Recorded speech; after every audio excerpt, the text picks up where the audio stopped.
Princess Rhaenys Targaryen. Thank you, Sir Laurent. Episode 9 and 10 I've always considered sister episodes, in that episode 9 is primarily Alicent's story and episode 10 is primarily Rhaenyra's story. Viserys is dead.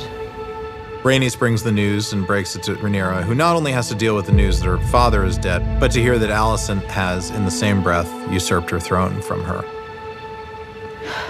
And it's really the same or very similar period of time, a similar inciting incident, which is the death of the king, and how these two very different characters tackle it.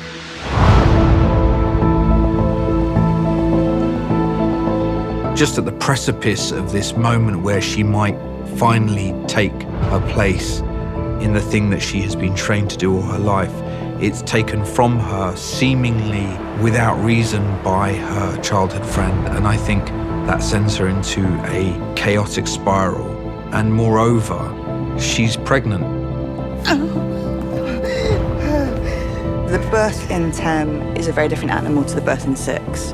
Rhaenyra has waited a lifetime for a letter, essentially, a letter that says, your father has passed, and so now it's you.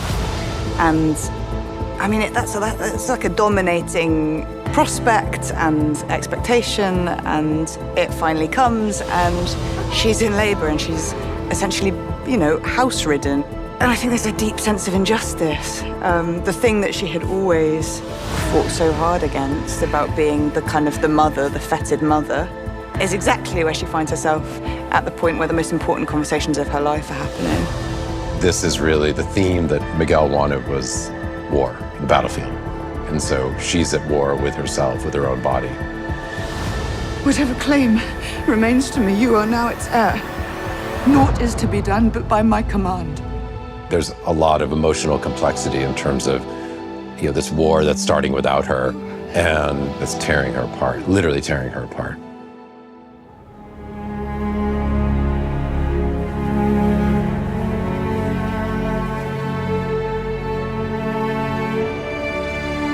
It's a kind of, the worst point the low point in Rhaenyra's trajectory turns into the high point as she cremates her unborn child and in a way become her father. Her people gather around her, and her father's crown arrives in the hands of Sir Eric Cargill. And he kneels to her, and Daemon puts the crown on her head and calls her queen. At Rhaenyra's kind of lowest point of faith and belief, believing that no one is going to follow her because she's a queen and she's a woman, they kneel to her and call her queen. Queen Rhaenyra Targaryen, first of her name. Daemon announces her for the first time, and she meets her black councilman. I had a really nice chat, actually, with Greg Gaetanis, who's the director on 10, about the sort of surreality of that first encounter, of stepping into, the shoes of a leader, of this ruling queen.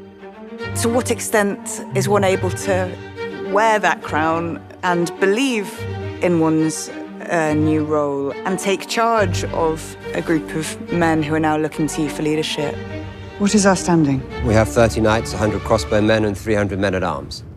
Really, once war is coming, you see Daemon preparing for war, and this is really where the domestic split in 10 is that, Daemon wants war and Rhaenyra wants to hold the realm together at whatever cost. That was what she was charged with. That power struggle is alive and well, all inside of a marriage. This episode is largely about, Matt and Emma and their performances and bringing Daemon and Rhaenyra to life. The crux of this argument here is the different way in which Daemon sees the world from other people in his family, and Rhaenyra is very much her father's daughter. She has a bit of the punk rock of Daemon Targaryen, but the way she approaches her duty as sovereign, I think, is much more in line with Viserys. Are you not angry? Well, I should declare war because I'm angry. No, because it's your duty as queen to crush rebellion. She makes the point that I don't want to rule over ash and bone. I don't think Daemon wants to put the whole realm to the torch either, but I think he's willing to suffer a good bit of bloodshed to see the High Tower's line probably ended and them removed from power. I had no other place to turn. I'd lost everything. We lost Corlys. We. When he wakes up in Dragonstone, he's surprised because he's alive. And then, of course, the woman he loves is there next to him, and he's like, I can't believe I put you through all this nonsense. My stupid ambition, which my brother also had, and that's why he's dead, and that's why we've lost our children. Well, I'm done. You were right.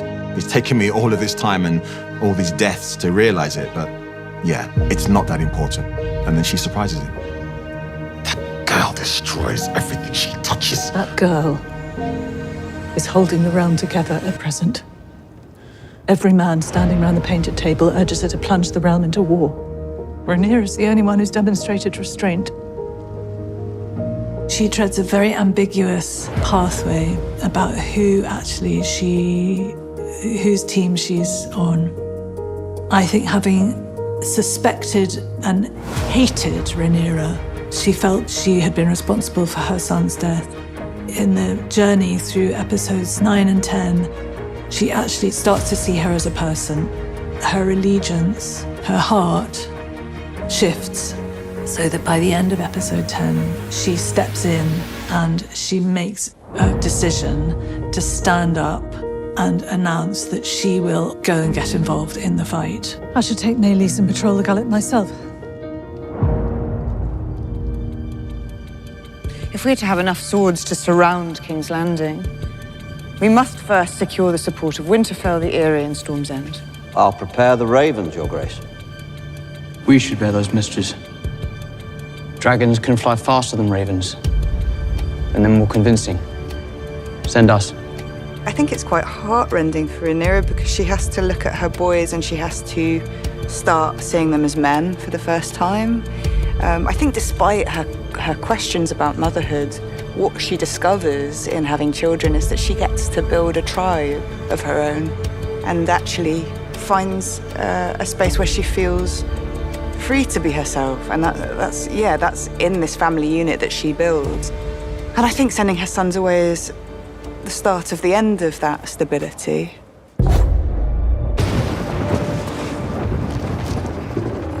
When Luke shows up, he's surprised to find Vhagar parked there in the courtyard, but he's been sent in peace, and he's trusting in the respect guest rights and all that, all the things that we learned go to hell in the world of Game of Thrones. It's really a bullying sequence, a torture sequence, a chase sequence where Luke is trying to escape. No real hope of Arrax fighting Vhagar and anything good happening at the end of that. But Luke relies on the speed of his dragon and the maneuverability to try to escape, and just when it seems like he has, Vhagar is there waiting for him.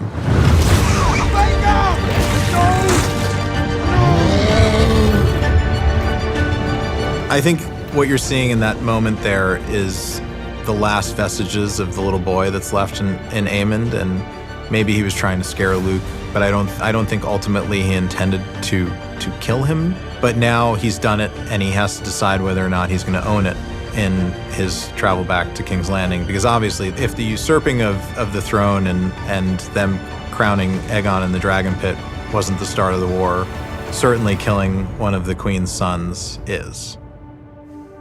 I think anyone who is wronged like Aemond was and has his eye taken out, you're gonna feel some sort of hatred, whether it's subconsciously or consciously, towards the person who did it.